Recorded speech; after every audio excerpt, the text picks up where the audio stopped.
ಕೇರಳ ನ್ಯಾಯಾಂಗದ ಮಹೋನ್ನತ ಸಾಧನೆ. ಸ್ವಂತ ಸಾಫ್ಟ್ವೇರ್ ಅಭಿವೃದ್ಧಿಗೆ ಸುಪ್ರೀಂ ಪ್ರಶಂಸೆ. ಈ ವಿಷಯದ ಕುರಿತು ಹೆಚ್ಚಿನ ಮಾಹಿತಿ ಇಲ್ಲಿದೆ. ನಮಸ್ಕಾರ. ಇದು ಕೋರ್ಟ್ ಬೀಟ್ ನ್ಯೂಸ್.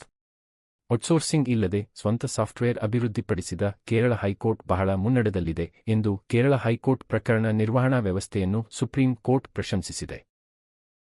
ಸಂಪೂರ್ಣ ಸ್ವಯಂಚಾಲಿತ ಹಾಗೂ ಕಾಗದರಹಿತ ನ್ಯಾಯಾಲಯವನ್ನು ಸಾಧಿಸುವ ಉದ್ದೇಶದಿಂದ ಕೇರಳ ಹೈಕೋರ್ಟ್ ಪರಿಚಯಿಸಿದ ಪ್ರಕರಣ ನಿರ್ವಹಣಾ ವ್ಯವಸ್ಥೆಯನ್ನು ಅಂದರೆ ಕೇಸ್ ಮ್ಯಾನೇಜ್ಮೆಂಟ್ ಸಿಸ್ಟಂಗೆ ಸುಪ್ರೀಂ ಕೋರ್ಟ್ ಭಾರೀ ಪ್ರಶಂಸೆ ವ್ಯಕ್ತಪಡಿಸಿದೆ. ನ್ಯಾಯಮೂರ್ತಿಗಳಾದ ವಿಕ್ರಮ್ನಾಥ್ ಮತ್ತು ಸಂದೀಪ್ ಮೆಹ್ತಾ ಅವರ ಪೀಠವು ರಾಜಸ್ಥಾನದ ಪೊಲೀಸ್ ಠಾಣೆಗಳಲ್ಲಿ ಕಾರ್ಯನಿರ್ವಹಿಸುವ ಸಿಸಿಟಿವಿ ಕ್ಯಾಮೆರಾಗಳ ಕೊರತೆಯ ಕುರಿತು ಸುಮೋಟೋ ಆಗಿ ಅಂದರೆ ಸ್ವಯಂಪ್ರೇರಿತವಾಗಿ ಕೈಗೊಂಡ ಪ್ರಕರಣವನ್ನು ವಿಚಾರಣೆ ನಡೆಸುತ್ತಿದ್ದಾಗ ನ್ಯಾಯಮೂರ್ತಿ ಮೆಹ್ತಾ ಅವರು ಹೈಕೋರ್ಟ್ನ ಈ ಉಪಕ್ರಮವನ್ನು ಮೆಚ್ಚುಗೆ ವ್ಯಕ್ತಪಡಿಸಿದರು. ಸೀನಿಯರ್ ಅಡ್ವೊಕೇಟ್ ಸಿದ್ಧಾರ್ಥ್ ದವೆ ಅವರು ಕೇಂದ್ರ ಸರ್ಕಾರವು ಕೇಂದ್ರೀಕೃತ ಡ್ಯಾಶ್ಬೋರ್ಡ್ಗಾಗಿ ಸಾಫ್ಟ್ವೇರ್ ಅಭಿವೃದ್ಧಿಪಡಿಸಿ ಅದನ್ನು ರಾಜ್ಯಗಳು ಅಳವಡಿಸಿಕೊಳ್ಳುವಂತೆ ನ್ಯಾಯಾಲಯ ಕೇಳಬಹುದು ಎಂದು ಸಲಹೆ ನೀಡಿದರು. ಇದಕ್ಕೆ ಪ್ರತಿಕ್ರಿಯಿಸಿದ ನ್ಯಾಯಮೂರ್ತಿ ಮೆಹ್ತಾ ಅವರು ಸಾಫ್ಟ್ವೇರ್ ಅನ್ನು ಯಾರಾದರೂ ಅಭಿವೃದ್ಧಿಪಡಿಸಬಹುದು, ಕೇರಳ ಎಲ್ಲರಿಗಿಂತ ಬಹಳ ಮುನ್ನಡೆದಲ್ಲಿದೆ. ಅವರು ಹೈಕೋರ್ಟ್ನಲ್ಲಿಯೂ ಸ್ವದೇಶಿ ಸಾಫ್ಟ್ವೇರ್ ಅಭಿವೃದ್ಧಿಪಡಿಸಿದ್ದಾರೆ, ಯಾವುದೇ ಔಟ್ಸೋರ್ಸಿಂಗ್ ಸಂಸ್ಥೆಗಳ ಮೇಲೆ ಅವಲಂಬಿಸದೆ ಸ್ವಂತ ಸಾಫ್ಟ್ವೇರ್ ಹೊಂದಿದ್ದಾರೆ ಎಂದು ಹೇಳಿದರು. ಅಮಿಕಸ್ ಅವರು ಈ ಅಭಿಪ್ರಾಯವನ್ನು ಒಪ್ಪಿಕೊಂಡರೂ ಕೇಂದ್ರ ಸರ್ಕಾರದ ಬಳಿ ಇನ್ನಷ್ಟು ಸಂಪನ್ಮೂಲಗಳಿವೆ ಎಂದು ಉಲ್ಲೇಖಿಸಿದರು. ಸಂಕ್ಷಿಪ್ತವಾಗಿ ಹೇಳುವುದಾದರೆ ಕೇರಳ ಹೈಕೋರ್ಟ್ನ ಸಿಎಂಎಸ್ ವ್ಯವಸ್ಥೆ ಅಂದರೆ ಕೇಸ್ ಮ್ಯಾನೇಜ್ಮೆಂಟ್ ಸಿಸ್ಟಮ್ ಪ್ರಕರಣ ದಾಖಲಾತಿಯಿಂದ ಹಿಡಿದು ಆದೇಶವನ್ನು ವ್ಯವಸ್ಥೆಯಲ್ಲಿ ಅಪ್ಲೋಡ್ ಮಾಡುವವರೆಗೆ ಸಂಪೂರ್ಣ ಪ್ರಕರಣ ಹರಿವಿನ ಪ್ರಕ್ರಿಯೆಯನ್ನು ನಿಯಂತ್ರಿಸುತ್ತದೆ. ಈ ಮೂಲಕ ಸಂಪೂರ್ಣ ಸ್ವಯಂಚಾಲಿತತೆ, ಪಾರದರ್ಶಕತೆ, ಪ್ರವೇಶ ಮತ್ತು ಪರಸ್ಪರ ಕಾರ್ಯಸಾಧ್ಯತೆಯನ್ನು ಅಂದರೆ ಇಂಟರೋಪೆರಾಬಿಲಿಟಿಯನ್ನು ಅಳವಡಿಸಲು ಪ್ರಯತ್ನಿಸಲಾಗಿದೆ.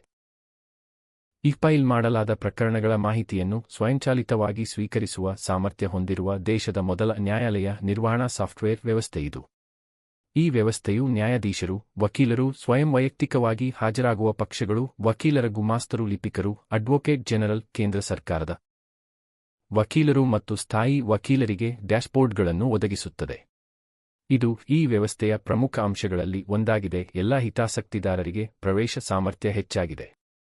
ಈ ವ್ಯವಸ್ಥೆಯನ್ನು ಜಾರಿಗೆ ತರುವ ಸಲುವಾಗಿ ಹೈಕೋರ್ಟ್ ನ್ಯಾಯಾಧೀಶರು 5 ಸದಸ್ಯರ ಉನ್ನತ ಮಟ್ಟದ ವಿಶೇಷ ಐಟಿ ತಂಡವನ್ನು ನೇಮಿಸಿದರು. ಈ ತಂಡವನ್ನು 2019ರಲ್ಲಿ ರಚಿಸಲಾಗಿದ್ದು, ಪ್ರತಿಯೊಬ್ಬ ಸದಸ್ಯರು ಇತ್ತೀಚಿನ ತಂತ್ರಜ್ಞಾನದಲ್ಲಿ ಹಲವು ವರ್ಷಗಳ ಅನುಭವ ಹೊಂದಿದ್ದರು. ದೇಶದ ಹಲವಾರು ನ್ಯಾಯಾಲಯಗಳು ತಮ್ಮ ದಾಖಲಾತಿ ವ್ಯವಸ್ಥೆಯನ್ನು ಡಿಜಿಟಲೀಕರಣಗೊಳಿಸಿ ಇಫೈಲಿಂಗ್ ಅನ್ನು ಜಾರಿಗೊಳಿಸಿದ್ದರು. ಕೇರಳ ಹೈಕೋರ್ಟ್ನ ವ್ಯವಸ್ಥೆಯ ವಿಶಿಷ್ಟ ಅಂಶವೆಂದರೆ ಅದರ ಪರಸ್ಪರ ಕಾರ್ಯಸಾಧ್ಯತೆ ಅಂದರೆ ಇಂಟರೋಪೆರಾಬಿಲಿಟಿ. ಇದು ಎಲ್ಲಾ ಹಿತಾಸಕ್ತಿದಾರರಿಗೆ ದೂರಸ್ಥವಾಗಿ ರಿಮೋಟ್ಲಿ ಆಗಿ ಪ್ರವೇಶಿಸಬಹುದಾಗಿದ್ದು, ನ್ಯಾಯ ವಿತರಣಾ ವ್ಯವಸ್ಥೆಯಲ್ಲಿ ಹೆಚ್ಚಿನ ಜನಸಾಂಖ್ಯಿಕ ವರ್ಗದ ಪಾಲ್ಗೊಳ್ಳುವಿಕೆಗೆ ಅವಕಾಶ ಕಲ್ಪಿಸುತ್ತದೆ. ಕಳೆದ ವರ್ಷ ಕೇರಳ ಹೈಕೋರ್ಟ್ ನ್ಯಾಯಾಧೀಶರು ಸಾಕ್ಷಿಗಳ ಹೇಳಿಕೆಗಳನ್ನು ಲಿಖಿತ ರೂಪಕ್ಕೆ ಪರಿವರ್ತಿಸಲು ಅಂದರೆ ಟ್ರಾನ್ಸ್ಕ್ರೈಬ್ ಮಾಡಲು ಟ್ರಯಲ್ ನ್ಯಾಯಾಲಯಗಳು ಕಡ್ಡಾಯವಾಗಿ ಕೃತಕ ಬುದ್ಧಿಮತ್ತೆ ಉಪಕರಣಗಳನ್ನು ಬಳಸುವಂತೆ ನಿರ್ದೇಶನ ನೀಡಿದರು. ಪ್ರಕರಣ ಶೀರ್ಷಿಕೆ: ಪೊಲೀಸ್ ಠಾಣೆಗಳಲ್ಲಿ ಕಾರ್ಯನಿರ್ವಹಿಸುವ ಸಿಸಿಟಿವಿ ಕ್ಯಾಮೆರಾಗಳ ಕೊರತೆ ಕುರಿತು ಸ್ವಯಂಪ್ರೇರಿತ ಪ್ರಕರಣ. ಪರಮವೀರ್ ಸಿಂಗ್ ಸೈನಿ ವಿರುದ್ಧ ಬಲಜಿತ್ ಸಿಂಗ್ ಎಸ್ಎಲ್ಪಿ ಸಂಖ್ಯೆ 3543/2020. ಇದು ಈ ವಿಷಯದ ಕುರಿತಾದ ಸಂಕ್ಷಿಪ್ತ ಮಾಹಿತಿ. ಕಾನೂನಿನ ಕುರಿತ ಮತ್ತಷ್ಟು ಮಾಹಿತಿಯನ್ನು ಪಡೆಯಲು ನಮ್ಮ ವೆಬ್ಸೈಟ್ಗೆ ಭೇಟಿ ನೀಡಬಹುದು. ಈ ಮಾಹಿತಿ ಉಪಯುಕ್ತವಾಗಿದ್ದರೆ ಒಂದು ಲೈಕ್ ಕೊಡಿ.